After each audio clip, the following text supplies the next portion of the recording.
Putri Mandalika merupakan cerita rakyat dengan latar Provinsi Nusa Tenggara Barat. Nama Mandalika semakin dikenal setelah terpilih menjadi nama sirkuit internasional yang berlokasi di Pulau Lombok, Pertamina Mandalika International Circuit. Sirkuit ini sekaligus dikatakan sebagai destinasi wisata otomotif paling eksotis di dunia. Namun, sudah tahukah jika Mandalika ternyata berasal dari legenda milik suku Sasak? Nama ini begitu dikenang hingga menjadi bagian dari upacara adat tahunan Bau Nyale. Kini juga menjadi festival pariwisata. Bau artinya menangkap, sedangkan Nyale berarti cacing laut. Dalam legenda, cacing laut warna-warni yang bisa ditemui dalam lubang-lubang karang ini adalah jelmaan Putri Mandalika. Konon, cacing-cacing ini hanya muncul setiap tanggal 20 di bulan ke-10 dalam kalender tradisional Sasak, umumnya bulan Februari atau Maret, tepat di hari Putri Mandalika menghilang di telan ombak. Putri Mandalika mengorbankan dirinya demi rakyat, karena tak mau belasan pangeran yang melamarnya nekat berperang dan menyengsarakan rakyat.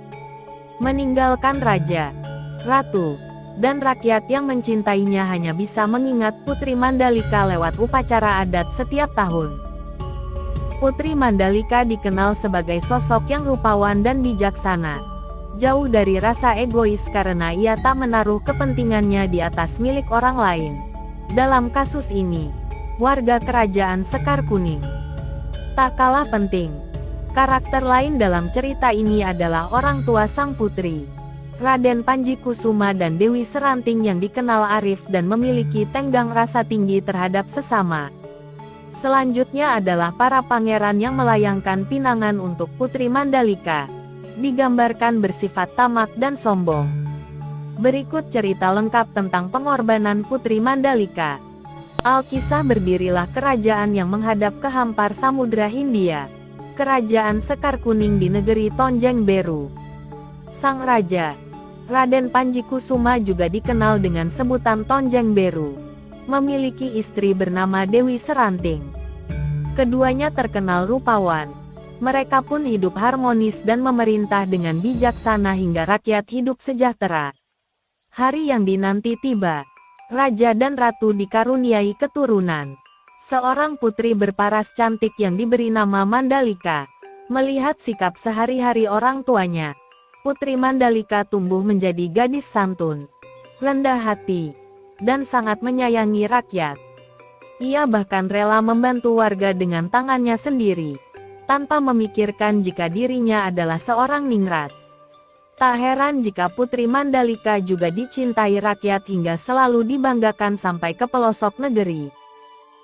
Siapa sangka, cerita dari mulut ke mulut mengenai paras rupawan dan budi baiknya membuat banyak pangeran, dari kerajaan-kerajaan yang dekat maupun jauh, hendak memperistri Putri Mandalika. Mereka menunggu hingga Putri Mandalika cukup umur lalu satu persatu melayangkan pinangannya ke Kerajaan Sekar Kuning. Bersama surat-surat pinangan itu, datang juga pemberitahuan kedatangan para pangeran ke Kerajaan Sekar Kuning untuk memberi hantaran dan memperkenalkan diri. 1, 2, 3, hingga belasan pangeran datang ke Aula Raja Tonjeng Beru untuk memperkenalkan diri, dan menyampaikan maksud meminang Mandalika. Mereka tampan, terpelajar, dan berkarisma. Tak lupa para pangeran juga membawa hantaran emas, kain sutra, aksesoris wanita, hingga makanan khas daerah masing-masing untuk memenangkan hati sang putri. Tumpukan hantaran sampai menggunung di kamar Putri Mandalika, bukan membuatnya senang. Benda-benda indah itu malah menjadi beban buatnya. Sambil menunggu jawaban Putri Mandalika, semua pangeran yang datang dipersilakan tinggal di paviliun tamu kerajaan. Awalnya paviliun itu sepi dan luas, tapi karena terus-menerus kedatangan tamu pangeran beserta ajudan-ajudannya, paviliun tamu menjadi ramai dan tidak nyaman. Tak jarang, pangeran-pangeran juga beradu mulut dan saling membanggakan kerajaan mereka. Aura persaingan terasa sepanjang hari. Suatu malam, Putri Mandalika datang ke paviliun tamu secara rahasia. Ia ingin melihat para pangeran yang melamarnya. Namun tak disangka saat kedatangannya itu, yang terlihat bukan karisma para pangeran yang menemui ayahnya di aula, melainkan sikap sombong dan kekanak-kanakan para pangeran yang sedang memuji diri sendiri dan merendahkan kerajaan lain. Semakin lama Putri Mandalika mendengar obrolan mereka, semakin kejam kata-kata yang terucap dari mulut para pangeran. Mereka tak segan mengajukan ancaman perang pada kerajaan lain. Apalagi jika sampai tak terpilih, mereka hendak menyerang kerajaan yang berhasil meminang Putri Mandalika. Ada juga yang akan mengajukan perang pada kerajaan Sekar Kuning jika sampai cintanya ditolak. Kecewa dengan apa yang disaksikannya, Putri Mandalika kembali ke kediamannya sambil menitikkan air mata. Kini Putri Mandalika bukan hanya bingung, ia pun takut salah mengambil keputusan. Ternyata lamaran-lamaran itu bukan hanya tentang dirinya, tetapi juga tentang peperangan antar suku.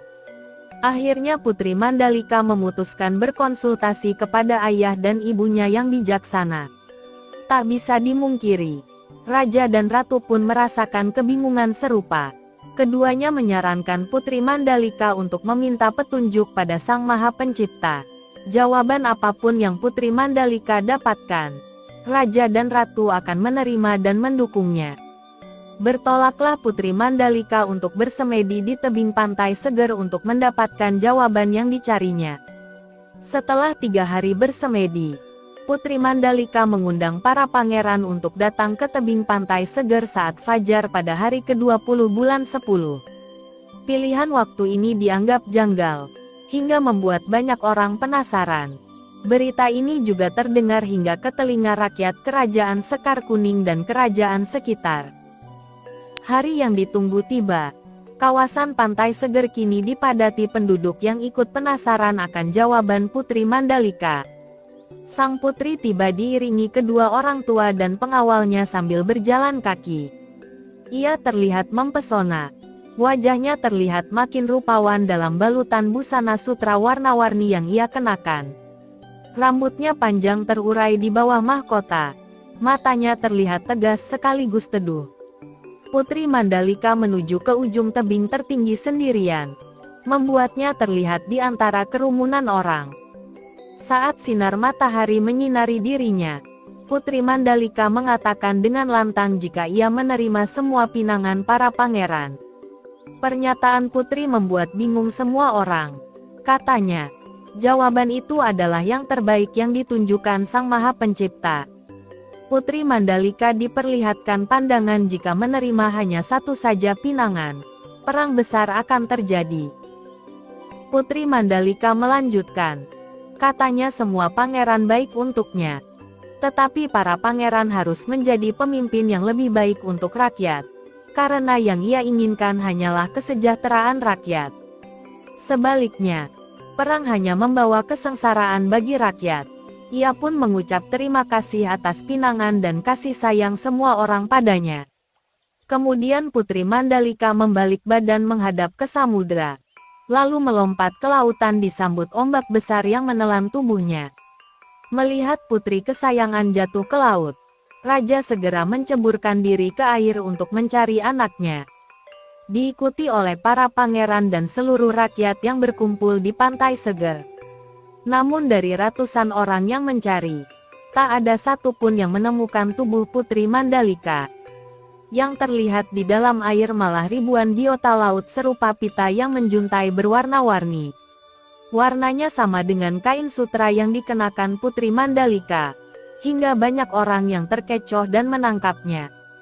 Raja dan Ratu akhirnya menyadari, jika cacing-cacing berwarna indah itu adalah jelmaan putrinya yang telah berkorban demi rakyat.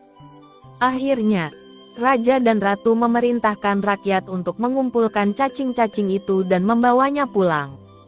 Sebagian menaruhnya di sawah dan membuat tanaman mereka subur. Sebagian lainnya membuat masakan dari cacing-cacing yang mereka sebut nyale. Sehingga kebutuhan pangan mereka selalu tercukupi dan sejahtera, seperti keinginan Putri Mandalika. Sedangkan para pangeran pulang tanpa membawa permaisuri. Namun, Mereka menjadi pemimpin yang menghargai dan menghormati rakyatnya. Bahkan bersedia berkorban bagi mereka seperti yang dilakukan Putri Mandalika. Ada beberapa moral cerita pelajaran yang bisa dipetik dari kisah Putri Mandalika. Dari Putri Mandalika, kita belajar untuk bersikap rendah hati dan memikirkan orang lain. Meski dikaruniai banyak kelebihan dalam hidup, ada juga teladan dari raja dan ratu untuk selalu mengambil keputusan bijaksana demi kebaikan banyak pihak. Di sisi lain tetap ikhlas dan berserah diri pada putusan Yang Maha Kuasa. Sedangkan dari para pangeran ada amanat untuk menjauhkan diri dari kesombongan dan perilaku narsistik yang hanya akan membawa musuh untuk diri sendiri. Demikian kisah Putri Mandalika. Semoga bermanfaat untuk kita semua. Terima kasih.